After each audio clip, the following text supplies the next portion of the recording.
Hello, welcome to the exclusive commerce channel. First of all I would like to congratulate you alls. और आज हम discuss करने जा रहे हैं कॉमर्स से रिलेटेड क्या क्या करियर ऑप्शंस हैं जो आपको सूट करेंगे। देखिए, उससे पहले मैं दो बातें आपसे शेयर करना चाहूँगा। एक तो आप कभी भी अपना करियर अपने फ्रेंड्स को देखकर ना चूज़ करें। Choose the career not the friends. दूसरी बात, आप अपनी स्ट्रेंथ को देख के करियर चूज़ करेंगे। ऐसा हो सकता है कि आपका कोई भी फ्रेंड या गर्लफ्रेंड आपको उस सब्जेक्ट से रिलेटेड महारत ना हो। मीन्स कहने का मतलब ये, अगर उसको मैथमेटिक्स पसंद है, मैथमेटिक्स में बहुत अच्छा है बच्चा, और आप मैथमेटिक्स में पुअर हो, तो मेरा फ्रेंड मैथ्स ले रहा है इसलिए मैं भी वो करियर चूज कर लूँ, this is not the right choice. तो आप अपनी स्ट्रेंथ को, अपनी वीकनेसेस को देखने के बाद करियर को चूज करें। बहरहाल, मैं आपसे करियर से रिलेटेड टॉपिक डिस्कस कर रहा हूं। ये वीडियो आपके लिए बहुत हेल्पफुल होने जा रही है, this I can assure you. और जो भी बच्चे कॉमर्स से रिलेटेड हैं उनको ये वीडियो जरूर देखना चाहिए। देखिए, हमारे पास जो करियर आफ्टर 12th है उसमें क्या क्या चॉइस हैं। एक तो हम सीए कर सकते हैं, जो प्रोफेशनल कोर्सेज हैं, पहले मैं उसकी बात कर लेता हूं। प्रोफेशनल कोर्सेज में एक तो चार्टर्ड अकाउंटेंट का कोर्स है, कंपनी सेक्रेटरीज का कोर्स है, और कॉस्ट एंड मैनेजमेंट अकाउंटेंट का कोर्स होता है। तो ये जो कोर्सेज हैं, these are the professional courses, और बहुत रेपुटेड इंस्टीट्यूट्स हैं इंडिया के टॉप मोस्ट, तो उनके कोर्सेज हैं ये। जाहिर सी बात है, इसमें आपको मेहनत बहुत चाहिए। एक बात और बता दूं मैं, यहाँ पर आपका माइंड शार्प होना बहुत जरूरी नहीं है। You must be laborious this. ये मैं आपको विश्वास दिला सकता हूं कि अगर आप मेहनती हैं तो you will definitely do it. तो just go for it if you are a hard worker. Hard work और स्मार्ट वर्क में फर्क होता है। जरूरी नहीं है कि आप इसमें हार्ड वर्क करें।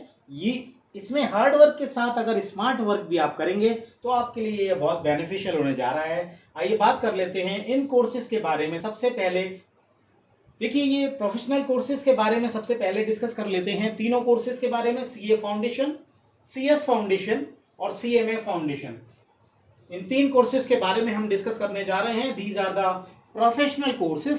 सबसे पहले बात करते हैं सीए फाउंडेशन की। देखिए, इस सीए फाउंडेशन के कोर्स में आपको 4 पेपर्स पढ़ने होंगे। Number of papers is 4। 4 papers कौन कौन से होंगे देख लेते हैं। इससे पहले मैं आपको एक बात बता देना चाहता हूं कि जो सीए का कोर्स है, लगभग 4.5 साल का मान के चलिए। ये एक तरीके से एमबीबीएस की डिग्री के बराबर है। बहुत अच्छा कोर्स है, but it will take nearly 4.5 years. क्यों लगते हैं? देखिए, जो आप फाउंडेशन कोर्स करोगे, इसमें 4 महीने का समय आपको तैयारी का मिलता है और 2 महीने एग्जाम का रिजल्ट आने में लग जाता है। जो आप इसके बाद ये कोर्स करोगे, after foundation course, IPC course होता है, इंटरमीडिएट कहलाता है, वो आपको 8 महीने का टाइम, उसको स्टडी पीरियड दिया जाएगा और 2-2.5 महीने इसके रिजल्ट में लगता है। और बाकी का एक ट्रेनिंग चलती है आपकी 3 साल की। वो आर्टिकलशिप ट्रेनिंग आपको 3 साल करना होती है। उसमें चार्टर्ड अकाउंटेंट आपको सिखाएंगे कि आपको प्रैक्टिकल एक्सपोजर मिलेगा इस ट्रेनिंग में। बहुत सारी आपको सीखने को मिलेगा। कुछ जो कॉर्पोरेट वर्ल्ड है उसमें अकाउंट्स, उसकी प्रैक्टिसेस, ये सब आपको सीखने को मिलेंगी। कैसे वाउचिंग की जाती है, कैसे वेरिफिकेशन किया जाता है, ये सब आपको सीखने को मिलेगा इस 3 साल की ट्रेनिंग में। और इस 3 साल की ट्रेनिंग के लास्ट 6 मंथ्स में आपको फाइनल ईयर एग्जाम में अपियर होने का मौका मिलेगा। और आप जब इसको क्वालिफाई कर लोगे फाइनल ईयर एग्जाम, तो you will be the complete chartered accountant. तो ये सीए की बात हो गई। फाउंडेशन कोर्स में 4 सब्जेक्ट्स होते हैं। पहला सब्जेक्ट है अकाउंटिंग, जो हम लोग पढ़ चुके हैं। अकाउंटिंग में पार्टनरशिप, कंपनी अकाउंट्स, ये सब आप पढ़ चुके हैं। ये आपको पहला सब्जेक्ट मिलेगा अकाउंटिंग का। दूसरा सब्जेक्ट आपको बिजनेस लॉ का मिलेगा। तीसरा मिलेगा आपको बिजनेस मैथ्स और स्टैटिस्टिक्स का। और फिर बिजनेस इकोनॉमिक्स। इकोनॉमिक्स भी हमारे बच्चे पढ़ चुके हैं। तो ये चारों सब्जेक्ट आपके मोस्टली पढ़े हुए हैं। सीएस फाउंडेशन में हमारी 3 स्टेज होंगी। एक तो फाउंडेशन होगा और दूसरा इसमें एग्जीक्यूटिव और प्रोफेशनल होते हैं। जो फाउंडेशन कोर्स है उसके 4 सब्जेक्ट इसमें भी रहते हैं। 4 सब्जेक्ट्स आर इन्वॉल्व हियर। वो 4 सब्जेक्ट सीएस में कौन से हैं? एक तो बिजनेस एनवायरनमेंट है। हम लोगों ने बिजनेस एनवायरनमेंट बिजनेस स्टडीज में पढ़ा है। हालांकि एक चैप्टर है वो केवल, लेकिन इसमें business environment as a whole पढ़ेंगे आप। दूसरा पढ़ेंगे बिजनेस मैनेजमेंट। मैनेजमेंट बच्चों ने पढ़ा हुआ है। पार्ट ए में सारा planning, organising, staffing, directing, controlling, ये सब आपने पढ़ा हुआ है। आपको बिजनेस मैनेजमेंट में मिलेगा ये।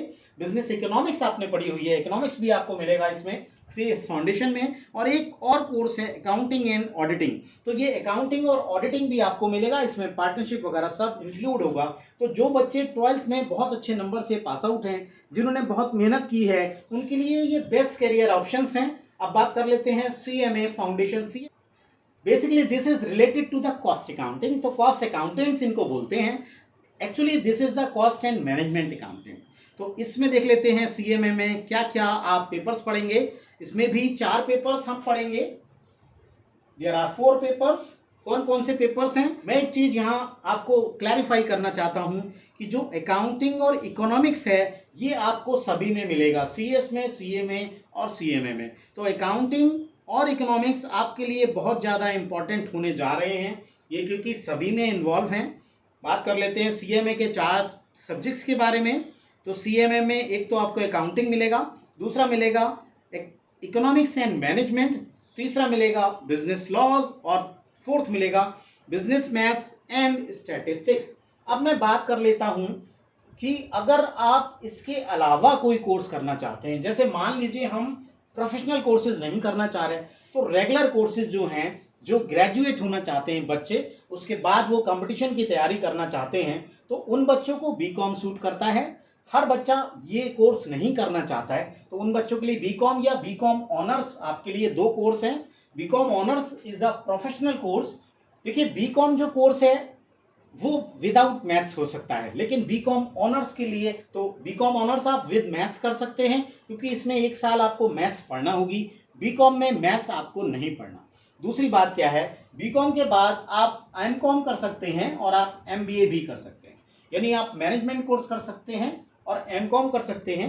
अगर आप बीकॉम नहीं करना चाहते तो आप BBA का कोर्स कर सकते हैं, बैचलर ऑफ बिजनेस एडमिनिस्ट्रेशन। ये आपके मैनेजमेंट से रिलेटेड कोर्स है, बैचलर कोर्स है। इसके बाद आप MBA कर सकते हैं। तो आपके पास 2 ऑप्शन है, या तो आप बीकॉम और बीकॉम ऑनर्स करिए, या आप BBA प्लस MBA या एमकॉम कर सकते हैं। आप BBA के बाद भी कर सकते हैं MBA एमकॉम, आप बीकॉम के बाद भी कर सकते हैं, आप बीकॉम ऑनर्स के बाद भी कर सकते हैं।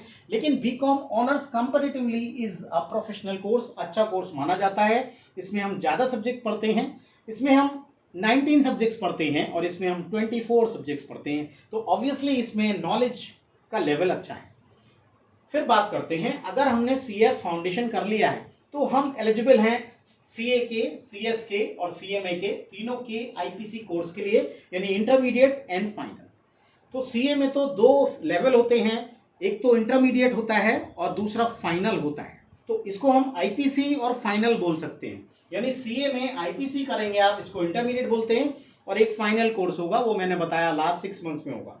CS में फाउंडेशन के बाद आपको करना होगा या तो एग्जीक्यूटिव या आप करोगे प्रोफेशनल कोर्स। तो 2 कोर्सेज आपके लिए हैं CS में।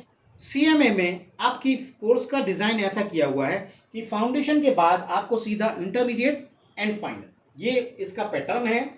एग्जाम में 6-6 महीने पे होते हैं, लेकिन एक डिस्क्लोजर मैं आपको देना चाहता हूं कि जो CA का एग्जाम है, जो मई 2020 में एग्जाम होना था, उसको अब मर्ज कर दिया है, नवंबर 20 में ये एग्जाम होगा। तो ये मैंने बीकॉम से रिलेटेड या ग्रेजुएशन से रिलेटेड कोर्सेज का है, और ये पोस्ट ग्रेजुएशन से रिलेटेड कोर्सेज का है। अगर कोई बच्चा BBA ना करना चाहे, वो एजुकेशन फील्ड में जाना चाहता है, टीचिंग में उसका इंटरेस्ट है, तो वो D.Ed कर सकता है, डिप्लोमा इन एलिमेंट्री एजुकेशन, और उसके बाद वो B.Ed कर सकता है, ये बैचलर है, बैचलर ऑफ एजुकेशन डिग्री ले सकता है। B.Ed के बाद अगर वो मास्टर डिग्री लेना चाहता है तो M.Ed कर सकता है, मास्टर ऑफ एजुकेशन, ये टीचिंग लाइन से रिलेटेड है, तो वो टीचिंग लाइन में जा सकता है इन कोर्सेज को लेते हुए, D.Ed, B.Ed एंड M.Ed।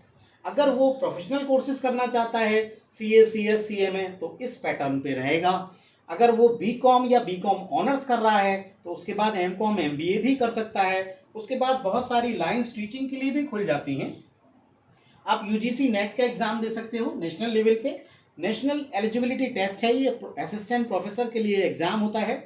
और PhD, तो आपको PhD और UGC नेट ये हायर एजुकेशन के लिए चाहिए होते हैं, मैंडेटरी डिग्री है UGC नेट। और अगर PhD है आपका, that is so for so good, आप यूनिवर्सिटी में, कॉलेजेस में कहीं भी अप्लाई कर सकते हैं। तो fortunately I am having both of these. अगर आप BBA BCom के बाद, ग्रेजुएशन के बाद आप कॉम्पिटिटिव एग्जाम्स देना चाहते हैं बैंक का, इंश्योरेंस का, बैंक का पीओ है, डेवलपमेंट ऑफिसर है इंश्योरेंस का, तो आप ये एक करियर भी आपके लिए हो सकता है। हो सकता है आप मैथ्स में अच्छे हों, रीजनिंग में अच्छे हों, इंग्लिश में अच्छे हों, तो आपके लिए ये ऑप्शन एक अच्छा ऑप्शन है और गवर्नमेंट अपॉर्चुनिटीज इस ऑप्शन में आपको ज़्यादा मिलेंगी। Ample opportunities will be here, no doubt about it. हर करियर ऑप्शंस में एम्पल अपॉर्चुनिटीज हैं। बात यह है आप उस करियर को किस तरह से ले रहे हैं, उसकी प्रिपरेशन कैसे कर रहे हैं। मैं ये मानता हूँ हर करियर में बहुत सारी अपॉर्चुनिटीज हैं, देर है तो बस आपके डिसीजन लेने की। दूसरी बात, बैंक्स में एक तो आईबीपीएस का एग्जाम होता है, एक स्टेट बैंक अलग से एग्जाम कराता है, तो आप बैंक की तैयारी अलग से कर सकते हो। एक ऑप्शन और आता है आपके पास, ग्रेजुएशन के बाद, बीकॉम के बाद आप एलएलबी चूज कर सकते हो, यानी जिनका इंटरेस्ट लॉ फील्ड में है, जो लॉ फील्ड में इंटरेस्ट रखते हैं उनके लिए एलएलबी एक अच्छा ऑप्शन है। एक ये इंटीग्रेटेड कोर्स होता है, बीकॉम एलएलबी भी होता है और बीए एलएलबी भी होता है, तो इंटीग्रेटेड कोर्स है, ये 5 इयर्स का है। देखिए वैसे आप बीकॉम करोगे 3 इयर्स, एलएलबी करोगे 3 इयर्स, 6 साल लगते हैं, लेकिन अगर आप इंटीग्रेटेड कोर्स लेते हो तो बीकॉम और एलएलबी दोनों 5 साल में आपका कंप्लीट हो सकता है, तो you will save a year, आपका 1 साल बचता है इस इंटीग्रेटेड कोर्स से। तो आपके पास एक ये भी ऑप्शन है। लास्ट ऑप्शन है, आप अगर कॉमर्स से रिलेटेड हो और आप कंप्यूटर में कैरियर बनाना चाहते हो, आपका एंथुजियाज्म है, आपका इंटरेस्ट कंप्यूटर्स में है, तो you can opt for BCA also. लेकिन उसमें बीसीए में आपके पास मैथ्स जरूर होना चाहिए 12th में, तो बीसीए के लिए आप बाद में एमसीए भी कर सकते हो, this is the master degree. तो bachelor of computer application and master of computer application, master degree 2 ही साल की है और बैचलर डिग्री 3 साल की है। लास्ट में एक ऑप्शन बचता है आईएमए का, इंडियन मिलिट्री एकेडमी, तो आप आईएमए में भी जा सकते हैं, बहुत सारी अपॉर्चुनिटीज, उसका भी अपॉर्चुनिटीज आपका वेट कर रही हैं। तो बात है कि आप क्या चूज करते हो। आपके लिए सारी अपॉर्चुनिटीज को मैंने एक्सप्लोर किया है और आप अपनी स्ट्रेंथ को देखकर अपना करियर चूज करिएगा। किसी के कहने से अपना करियर नहीं बनाना है, हमें अपना बहुत ध्यान से सोच समझ के, क्योंकि एक स्टेप आपने ले लिया आप उसको वापस नहीं कर सकते। पहला स्टेप अगर आपने अच्छा ले लिया तो आपका सारे कदम अच्छे पड़ेंगे, लेकिन आपका एक कदम अगर खराब हो गया, पहला कदम, तो you will regret for ever. तो इसलिए पहला कदम बहुत सोच समझ के उठाइएगा, अपने पेरेंट्स की हेल्प लीजिएगा डिसीजन में, अपने बड़े भाइयों की जो आपसे क्लोजली रिलेटेड हैं उनसे ज़रूर आप हेल्प लीजिएगा, और जो अच्छे लेवल पर हैं, ये तो नहीं कहना चाहिए मुझे अच्छे लेवल पर हैं, लेकिन जो आपके वेल विशर्स हैं उनसे आप जरूर राय लीजिएगा। Thank you very much, keep watching my channel total commerce by doctor सुरु।